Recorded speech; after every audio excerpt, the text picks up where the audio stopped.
माझं असं मत आहे का सध्या गरज कुठं आहे मेळघाट चिखलदरा हा जो एकंदरीत परिसर जर पाहिला तर रोज काही ना काही बातम्या आपल्यासमोर येतं आणि त्याच्यामुळं इथे 2-3 कॉलेज असताना मला असं वाटतं का हा विचार सरकारनं केला पाहिजे आणि त्यांनी अचलपूरला जर ते दिलं आमची फार जुनी मागणी होती आणि नंतर तुम्ही हे अमरावतीला करा पण प्राधान्यक्रम हे अचलपूरला दिलं पाहिजे.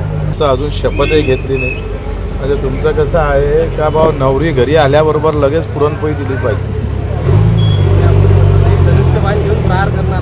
करू ना तर तुम्ही म्हणजे तुमचं असं म्हणणं आहे का बटन दाबल्यासारखे प्रश्न सुटले पाहिजे एवढे ते सोपे प्रश्न आहे.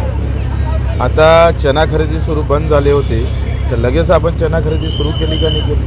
आता 2 दिवसात सुरू होणार आहे. एका दणक्यानं सुरू झाली बंद झालेली.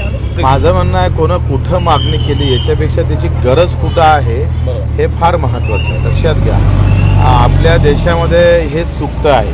जसं एस टी महामंडळातला ड्रायव्हर त्याला 10,000 15,000 काम करावं लागतं. एसीमध्ये कलेक्टरसोबत असणाऱ्या चालकाला 70,000 रुपये 50,000-60,000 रुपये पगार भेटतं. तर सगळ्यात कष्ट कोणाचे जास्त आहे का न व्हाले काय कारण काय क्षमता नाही ताकद नाही ती मजबूती नाही आहे.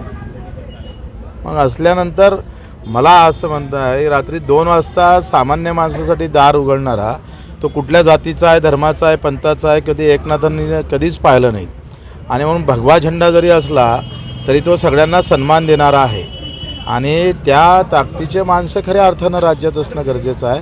याचा अर्थ आम्ही काही फडणवीसांवर नाराज आहे असं नाही आहे पण आमची इच्छा आहे ते असायला कारण नाही. माझ्या पक्षातला माणूस नेता आमचे मुख्यमंत्री व्हायचा हे प्रत्येकाच्या अपेक्षा असतं. त्याच्यानं कोणाला विनाकारण दुःख व्हायचं कारण नाही पोटात दुःखाचं कारण नाही. आम्ही मेहनत करू जेवढी शिवसेनेसाठी मेहनत करू तेवढी गरिबांसाठी करू मजुरांसाठी करू शेतकऱ्यांसाठी करू दिव्यांगांसाठी करू आणि बच्चू कडू हा काही थांबणारा माणूस नाही आहे. हम तो कूदने वाले आदमी है दौड़ने वाले हैं. अभी तो देखो शुरुआत तो हो गई है.